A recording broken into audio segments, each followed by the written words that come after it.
नमस्कार, मैं हूं महक शर्मा और इस वक्त आप ये लाइव तस्वीरें देख रहे हैं हरियाणा के करनाल से। करनाल के जिला सचिवालय के ठीक सामने आप देख सकते हैं कि यहां पर प्रोटेस्ट किया जा रहा है।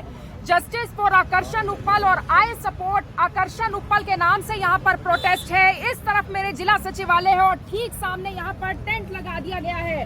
सबसे पहले तो मैं आपको ये जरूर बताना चाहती हूँ, सुबह से IBN 24 लगातार ये बात कर रहा है कि आज करनाल के इतिहास में सबसे बड़ा काला दिन है, क्योंकि करनाल की अगर बात की जाए तो आज वाकई में ऐसा लग रहा है कि लोकतंत्र की हत्या हो चुकी है। करनाल की अगर बात की जाए तो पूरे देश में, पूरे प्रदेश में करनाल अपने आप में एक ऐसा शहर है जो बहुत ज्यादा मशहूर है। मशहूर इस वजह से है क्योंकि यहाँ पर पत्रकारों की बात की जाती है। यहाँ पर ये कहा जाता है कि पत्रकार निष्पक्ष तरीके से अपनी बात रखते हैं, बिना डर कर, निडर होकर यहाँ पर पत्रकार अपनी बात रखते हैं। और ऐसे ही निडर पत्रकार है मेरे पत्रकार साथी, और जिनकी गाइडेंस में मैंने पूरा काम सीखा है। 2.5 साल मुझे पत्रकारिता में हो चुकी है, लेकिन ऐसा समय मैंने कभी नहीं सोचा था कि मुझे ऐसे ऐसे पोस्टर कभी जिंदगी में देखने पड़ेंगे। लेकिन सबसे बड़ी बात यह है कि आज का जमाना सोशल मीडिया का जमाना है। करनाल मैंने पहले भी बताया बहुत ज्यादा मशहूर है, लेकिन कल जब सीनियर जर्नलिस्ट आकर्षण उपल जी की गिरफ्तारी होती है, उनके बाद सोशल मीडिया पर बाढ़ आ चुकी है। अभी भी आप देख सकते हैं बहुत सारे पत्रकार साथी हैं जो यहाँ पर अलग अलग इंटरव्यू लेने के लिए पहुंचे हैं, अलग अलग अपनी कवरेज करने के लिए पहुंचे हैं। लेकिन आप सभी पत्रकार साथियों से भी मेरी हाथ जोड़कर अपील है, मैं बहुत सारी कवरेज लगातार देख पा रही हूँ, पूरे प्रदेश में देख रही हूँ। मेरी आप सभी पत्रकारों से हाथ जोड़कर अपील है, अगर आप हमें सपोर्ट करना चाहते हैं तो आप यहाँ पर पहुंचिए, आप यहाँ पर आकर वर्जन लीजिए, आप यहाँ पर आकर पूरी बात सुनिए। अपनी तरफ से कोई भी तथ्य ना जोड़िए, अपनी तरफ से कोई भी खबर ना कीजिए, क्योंकि बहुत सारी खबरें मैं ऐसी देख रही हूँ। बहुत सारे पत्रकार तो इस वक्त ये भी डालते हुए नजर आ रहे हैं कि आकर्षण उपल जी को इतने दिनों के लिए रिमांड ले लिया गया है, उनका इतने दिनों के लिए जुडिशियल कस्टडी में भेज दिया गया है। जी नहीं, ऐसे र्यूमर से बचिए। सोशल मीडिया पर बाढ़ आ चुकी है, लेकिन आपको र्यूमर से बचना है, आपको अफवाहों से जरूर बचना है, आपको सावधान रहना है।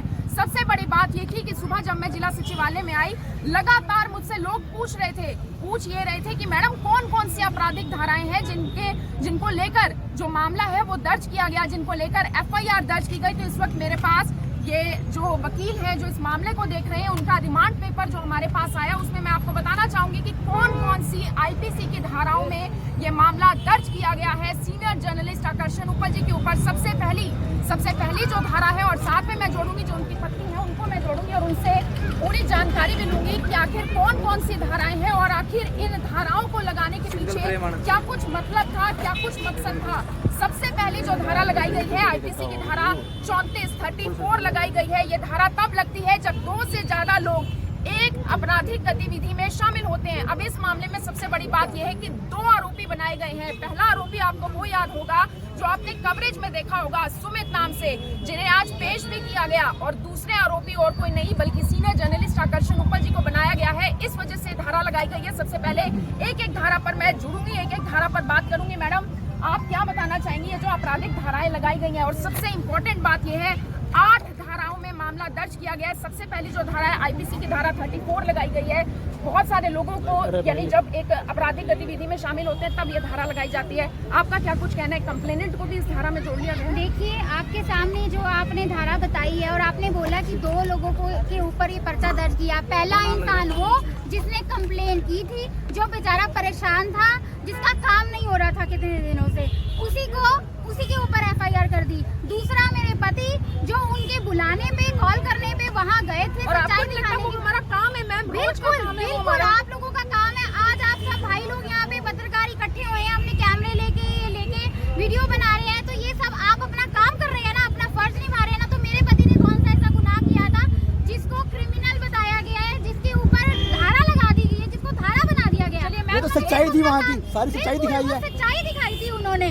अगली धारा बताइए। ये पहली धारा थी IPC की धारा 34। दूसरी धारा की बात की जाए तो दूसरी धारा लगाई गई है IPC की धारा 186। ये 186 धारा तब लगती है जब किसी भी सरकारी काम में बाधा डाल दी जाती है। मैडम, आप बताइए कौन से सरकारी काम में बाधा डाली गई थी? क्योंकि जब सर वहाँ पर पहुंचे, जो कवरेज हमने देखी, मैडम तो कुर्सी पर बैठी नहीं थी। जनता ने भी ये वीडियो देखी है, क्योंकि जो वो कवरेज करके आते थे वो साथ के साथ ऑनलाइन होती थी। आप सब जुड़े हुए हैं, आप सबने वो वीडियो देखी है। ये जो धारा लगाई गई है ये भी सरासर गलत है। वो कह रहे हैं कि सरकारी काम में बाधा। अरे सरकारी काम तो हो ही नहीं रहा था, उनको तो बुलाया इसीलिए गया था कि हमारे काम नहीं हो रहे। ना ये धारा बनती है ना जो इससे पहले वाली बनती है। अगली धारा ये लगाई गई है, मैं आप सबके सामने भी बताना चाहूंगी। अगली धारा ये आईपीसी की धारा 353, जिसमें ये कहा जाता है कि आपराधिक तरीके से अपनी शक्तियों का इस्तेमाल करना। मैडम अब आप ये बताइए, हमारी शक्तियाँ क्या है? एक पत्रकार की शक्ति क्या है? देखिए उनकी शक्ति क्या है, वो तो सच दिखाने गए थे। उनके पास सिर्फ एक माइक था और रिकॉर्डिंग वाला कैमरा था जिसे वो कर रहे थे। ये उनके लिए शक्ति है और ये इन्होंने कहा है कि जबरदस्ती ये इस चीज के ऊपर धारा लगाई गई है, जो कि उनका काम था। उन्होंने कोई भी जुर्म नहीं किया। ये धारा भी बेबुनियाद है। अगली धारा मैं बता देती हूँ। अगली जो धारा लगाई गई है आईपीसी की धारा 354D, ये धारा तब लगाई जाती है जब किसी महिला के सम्मान पर आक्रमण किया गया हो, उसे स्टॉक किया गया हो। मैम, स्टॉकिंग एक बहुत बड़ी चीज है। आपको लगता है कि एक सीनियर जर्नलिस्ट किसी महिला को स्टॉक कर सकते हैं? बिल्कुल नहीं कर सकते। वो तो आप देख रहे होंगे जो कवरेज किया है, वो उनको मैम करके बोल रहे थे कि मैडम सामने आइए। वो तो जवाब मांगने आए थे, जनता की अपील पे आए थे। जनता वहाँ परेशान खड़ी थी, सुबह से लेके रात होगी थी, शाम होगी थी। जिन लोगों के काम नहीं हो रहे थे उनकी अपील पे वो वहाँ आए थे। वो तो उनसे उनका पक्ष रखने के लिए बोल रहे थे कि मैडम आप भी अपना पक्ष रखो। उनको कितनी बार बुलाया गया, आपने वीडियो में देखा गया होगा। वो सामने आने को तैयार ही नहीं थे, बल्कि वो अंदर जाके खुद छुप गए। और उसका भी इल्जाम मेरे पति पे लगाया गया, उसमें भी उन्हीं की गलती है। वो तो उनको कॉल करके मैडम करके बुला रहे हैं कि आइए आप भी अपना पक्ष दीजिए। ये जनता खड़ी है, इनका जवाब दीजिए। अगर आप सही थे तो आप उसी टाइम कैमरे का सामना करते और अपना पक्ष रखते। एक और बड़ी आईपीसी की धारा लगाई गई है, वो आईपीसी की धारा है 509। ये धारा तब लगती है जब महिला के सम्मान को ठेस पहुंचाया जाए, उन्हें कोई गलत शब्द बोला जाए। मैडम आपको क्या लगता है, आपने भी कवरेज देखी, आपको क्या इसमें ऐसा शब्द लगा जिसमें किसी महिला के सम्मान को ठेस पहुंचाने? सिर्फ आपने नहीं या मैंने ही नहीं, सारी जनता ने वो वीडियो देख लिया। और अब तो जिन्होंने नहीं भी देखी होगी उन्होंने भी खोल के देख ली होगी। उसमें किसी भी ऐसे शब्द का कोई भी ऐसा उपयोग, कोई भी जनता जिसने भी वीडियो देखी है, आप सब बता सकते हैं कि क्या किसी भी शब्द का गलत चयन किया गया था या किसी गलत शब्द का उपयोग किया गया था जिसकी बुनियाद पे ये धारा लगाई गई है। ये धारा भी बेबुनियाद है। मैं कल से आप लोगों को बोल रही हूँ, जितनी धाराएं लगाई गई हैं बेबुनियाद है, बेवजह है। एक भी जो उन्होंने धारा लगाई है वो उनके ऊपर नहीं बनती है, जबरदस्ती की थोपी हुई है। हम एक धारा को इसीलिए आप सबके सामने बता भी रहे हैं, वर्जन भी रख रहे हैं और उसको क्लियर भी कर रहे हैं कि इस धारा के हिसाब से ये बनता है और उन्होंने ऐसा कोई काम नहीं किया। ये तो बात ये थी कि आज जब सर को कोर्ट में पेश किया जाएगा तब जाकर एफआईआर की कॉपी सामने आएगी, तब जाकर वकील जब हमें रिमांड पेपर हमारे सामने रखेंगे तब जाकर हमें पता लगेगा कि आखिर कौन से आपराधिक धाराएं लगाई गई हैं। लेकिन अब दूसरा बड़ा सवाल है, मैं सोशल मीडिया पर देख रही थी जहां से मैंने शुरुआत की थी कि बाढ़ आई हुई है। कोई लोग कह रहे हैं कि रिमांड पर ले लिया गया है। भाई रिमांड किस चीज का? दूसरी चीज ये, कई लोग कह रहे हैं कि 14 दिनों के लिए जेल डाल दिया गया है, न्यायिक हिरासत में डाल दिया गया है। आपको क्या लगता है, सच्चाई क्या है? पहले तो मैं आपसे जानना चाहूंगी, आप ऊपर गए थे, आपने सर को देखा भी होगा जब उन्हें पेश किया गया है, क्या न्यायालय का आज का नतीजा था और कल पर क्या बात डाली गई है, वो आप एक बार हमें जरूर बताइए। देखिए ऐसी कोई बात नहीं हुई। वहाँ जाके बहुत सारे लोग थे, मैं थोड़ा सा उनसे पीछे खड़ी थी 2-4 कदम। तो कागजी कार्रवाई चल रही थी, बहुत वकील आगे थे, उनके भी और हमारे भी। तो कागजी कार्रवाई चल रही थी, किसी के मुंह से मैंने कोई शब्द नहीं सुना। मुझे तो यही लगा था कि कागजी कार्रवाई प्रोसेस हो रही है और उसके बाद अभी काम शुरू होगा। लेकिन इतने में 5-7 मिनट ही बीते हैं और उसके बाद साथ ही मैसेज आ जाता है कि बात कल पे चली गई है। कल जो है मामला सुना जाएगा, क्योंकि सामने वाली जो पार्टी है उन्होंने भी जो वकील खड़ा किया था उन्होंने भी अपना पक्ष रखा होगा, उन्होंने भी दबाव बनाया होगा। इस वजह से ये एक दिन उनको आगे एक्सटेंड करना पड़ा है, नहीं तो शायद आज ही कार्रवाई हो जाती। लेकिन मैम मैं आपकी तरफ से और खुद की तरफ से मैं बताना चाहूंगी, आकर्षण सर को तो मुझे नहीं पता, ना जाने कितने साल हो गए होंगे पत्रकारिता करते हुए, मुझे 2.5 साल हुए। लेकिन आज मुझे शर्मिंदगी महसूस हुई, मेरी आंखों में आंसू आ रहे हैं। वो क्यों आ रहे हैं? क्योंकि आज मैम जिस सपोर्ट की हमें उम्मीद थी, मैं आपको शब्दों में शायद बता नहीं पाऊंगी। लोगों की कितनी ज्यादा मदद करते हैं सर, और आज जितनी उम्मीद थी उस उम्मीद के अनुसार लोग यहाँ पर नहीं पहुँचे। क्या लगता है मैम, इसके पीछे क्या कारण है? क्या यहाँ आने से भी लोग डर रहे हैं? नहीं, लोग डरेंगे नहीं। आज मैं सबसे यही अपील कर रही हूँ। कल रात को भी आप लोगों ने देखा था, बहुत सारी जनता इकट्ठी हुई थी। शायद उन लोगों को मैसेज नहीं पहुंचा सही तरीके से। कोई लोग कुछ बोल रहे हैं, कोई लोग कुछ बोल रहे हैं। हमने भी ये बोला था कि कॉल करके हम बता देंगे, हो सकता है उन लोगों को मैसेज ना पहुंचा हो, इसीलिए आज हम इकट्ठे हुए हैं यहाँ पे। ये जो आप ये देख रहे हैं, ये धरना यहाँ सारी रात चलेगा।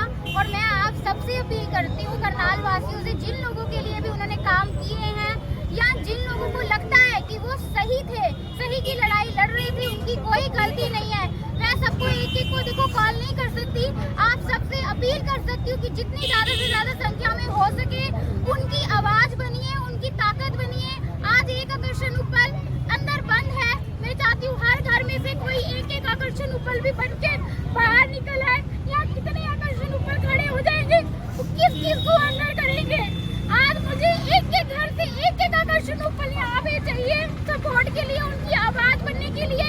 जब तक मेरे पति अंदर है, मैं उनकी आवाज बन के यहाँ खड़ी हूँ। मैं भी आकर्षण उपल ही हूँ, मुझे यही समझे। और एक बंदा हर फैमिली में से जिनको लगता है कि वो सही थे, सच्चाई की लड़ाई लड़ रहे थे और आके उनको न्याय मिलना चाहिए। हर परिवार में से, हर बंदे में से एक बंदा यहाँ पे आए आकर्षण उपल बन के अपनी आवाज को बुलंद करने के लिए। सब लोगों से अपील है कि धरना सारी रात चलेगा। जितने लोग जितने लोग आ सकते, रात को भी बहुत लोगों ने साथ दिया। एक आवाज भी जितना एंड मौके पे बहुत लोग पहुंचे। आज अभी भी हमने यही बोला था कि अभी आप थोड़ी देर शांति बनाए रखें, क्योंकि हम कोई ऐसी कार्रवाई नहीं चाहते। हमने अभी भी जो प्रदर्शन करना है वो शांति तरीके से करना है। हमने सिर्फ सरकार को अपनी एकता दिखानी है कि एक आकर्षण उपल के साथ देने वाली कितनी दुनिया, कितनी जनता खड़ी है। हमने कोई गलत काम नहीं करना, हमने कोई दंगा फसाद नहीं करना। हमने सिर्फ एकता दिखानी है कि उस बंदे के साथ जो करनाल की आवाज था, सच्ची आवाज था, उसके लिए मर मिटने के लिए कितने लोग यहाँ पे तैयार हैं। और यहाँ पे सारी रात धरना चलेगा। आप लोगों से अपील है कि आप लोग यहाँ आए, ज्यादा से ज्यादा संख्या में हमारा साथ दे, सहयोग दे। अगर आज आप लोगों ने सहयोग नहीं दिया और ये आवाज दब गई, कहीं प्रशासन पे दबाव नहीं बना, तो आज आने वाले टाइम में ये लंबी प्रोसेसिंग भी कर सकते हैं और ये हमने होने देना नहीं है। बिल्कुल। अब तक देखिए कोई कल मामला देखो, उनको इस तरीके से अरेस्ट किया गया जैसे कि उन्होंने, आपने धाराएं भी देख ली और आपने मामला भी देख लिया। उनकी कोई गलती नहीं है, सारी जनता को पता है, सबने वीडियो भी देख लिया है। उनकी कोई गलती नहीं है। उनको जिस तरीके से अरेस्ट किया गया, सीआई वाले उनके पीछे लगाए गए, क्या वो डॉन थे, क्या वो क्रिमिनल थे, क्या गलती थी उनकी, क्या गुनाह था उनका। सिर्फ एक आम जनता की आवाज थे ना वो, हर बंदे का, जिसका भी वो काम कराते थे। क्या कोई वो रिश्तेदार था, गरीबों को राशन दिलाया, लाइट नहीं है तो वो बोले, खड्डा है तो वो वहाँ पहुँचे। अरे ये पूरे करनाल में क्या सिर्फ एक आकर्षण उपल ही घूमता है सड़कों पे? बाकी जो प्रशासन के लोग हैं, क्या ये हवाई जहाजों से ऊपर से जाते हैं? क्या इन सड़कों से वो लोग नहीं निकलते? रात को, दिन में उन लोगों को ये चीजें नजर नहीं आती जो आकर्षण उपल को नजर आती है? उन्हीं को फोटो में डाल के बताना पड़ता है कि आज यहाँ पे इस जगह पे ये काम करा दो, उस जगह पे वो काम करा दो। इस खड्डे की वजह से बहुत सारे एक्सीडेंट हो सकते हैं। न जाने कितने लोगों की जानें बचाई होंगी, कितने लोगों की मदद की है। कभी किसी को हॉस्पिटल का बिल नहीं है किसी के पास, वो अपील करता हुआ ऑफिस में पहुंचता है, उसकी मदद करने की कोशिश की जाती है। किसी के पास किताबें नहीं है, पीछे उन्होंने किताबों का रोला उठाया कि किताबें बहुत महंगी है। उसमें क्या गलत मुद्दा उठाया? वो सबके लिए था कि अगर एक नॉर्मल बंदे की तनख्वाह 10,000 रुपए है और उसके नर्सरी के बच्चे की फीस और एडमिशन तो बात की बात है, किताबों के सेट 5-5, 6-6 हजार है। पेरेंट्स के फोन आते थे इनके पास जब एडमिशनों के दिन होते थे कि इतना भ्रष्टाचार, इतना हमारा खून निचोड़ रखा है कि हम सर कैसे पूरे उतरेंगे। अब 2-4 की कवरेज कर दी उन्होंने, क्या गलत किया? प्रशासन को और उनकी आंखें खोल के दिखाने की कोशिश की जाती है कि यहाँ पे ये गड़बड़ है, ये चीज सही नहीं है, ये लाइट नहीं है, ये खड्डा है, ये सड़कें नहीं बन रही। तो क्या गलत किया? उन्होंने तो सिर्फ एक सच का सामना दिखाया, आईना दिखाने की कोशिश किया। आप लोगों की हमेशा मदद की है, आज उनको आप लोगों की मदद की जरूरत है। ज्यादा से ज्यादा लोग यहाँ पे इकट्ठे हुए, साथ दें, हमारा आवाज बने हमारी उनके खिलाफ, ताकि वो जब आए उन तक आवाज पहुंचे कि हाँ, जिन लोगों के लिए मैं दिन रात खड़ा होता था, आज वो सभी लोग मेरे लिए खड़े हैं। मेरी बस आपसे हाथ जोड़ के यही अपील है कि ज्यादा से ज्यादा संख्या में लोग आए और हमारी ताकत बने। बिल्कुल। IBN 24 की तरफ से देखिए कल से लेकर अब तक हौसला रखा हुआ था, ये हौसला आगे भी बरकरार रहेगा। लेकिन मेरी आंखों में आंसू नहीं आए थे। लेकिन IBN 24 की तरफ से एक भावनात्मक अपील है आप सभी को लेकर, चाहे कोई भी देख रहा हो, चाहे इस वीडियो को कोई भी देख रहा हो, अपना सपोर्ट हम तक जरूर पहुंचाए, क्योंकि आज IBN 24 को आपकी जरूरत है। पहले आपको शायद हमारी जरूरत होती थी, हम आपके लिए हमेशा खड़े रहते थे, लेकिन आज IBN 24 को आप लोगों की जरूरत है। और अब हम देखेंगे कि जनता हमारा साथ कितना देती है। मेरी आप सभी लोगों से यही अपील कि जो भी लोग इस खबर को, इस वीडियो को देख रहे हैं, इसे साथ के साथ जरूर शेयर करें। सामने जिला सचिवालय है और उसके ठीक सामने इधर टेंट लगा चुके हैं, आपको बड़े बड़े पोस्टर दिखाई दे रहे होंगे, सर की तस्वीरें दिखाई दे रही हैं और ये धरना इसी तरीके से रात भर जारी रहेगा। लेकिन अब देखने वाली बात ये होगी कि रात को यहाँ पर कौन कौन पहुँचता है, कौन कौन अपना समर्थन देता है और कौन कौन सपोर्ट में आकर यहाँ पर बैठता है। मेरी आप सभी लोगों से अपील, इस वीडियो को देखिए और इसे शेयर जरूर करें। उपल की जरूरत है। मैं आई हुई हूँ, मैं जनता ही हूँ। तो जब मेरे को पता चला कि आकर्षण उपल जी को इतना नेक काम करने के बाद उठाया हुआ है, तो जनता को भी आकर्षण उपल की जरूरत है। तो हमें जरूरत है, हम बिल्कुल आए हुए समर्थन पे। जितनी जरूरत पड़ेगी, जितने दिन जरूरत पड़ेगी, मैं बैठूंगी उनके लिए। जिनको जरूरत है, जिनको लगता है कि उन्होंने अब तक सही काम किए, कोई गलत काम नहीं किया, तो आप लोग यहाँ पे आए, हमारी आवाज बुलंद करें। कोई गलत काम नहीं करना, हमने कोई रोला रप्पा नहीं करना, हमने आराम से शांति से यहाँ बैठना है। लेकिन हमने उन सबको ये दिखाना है कि हम भी एकजुट है और बहुत सारे लोग हैं। तो बहुत सारे लोग यहाँ पर पहुंचे भी हुए हैं, भारतीय किसान यूनियन से यहाँ पर लोग पहुंचे हुए हैं। सर, मामला आपको पूरा पता है, क्या हुआ है जिसके बाद आप यहाँ पर पहुंचे हैं, लोगों से क्या अपील सर?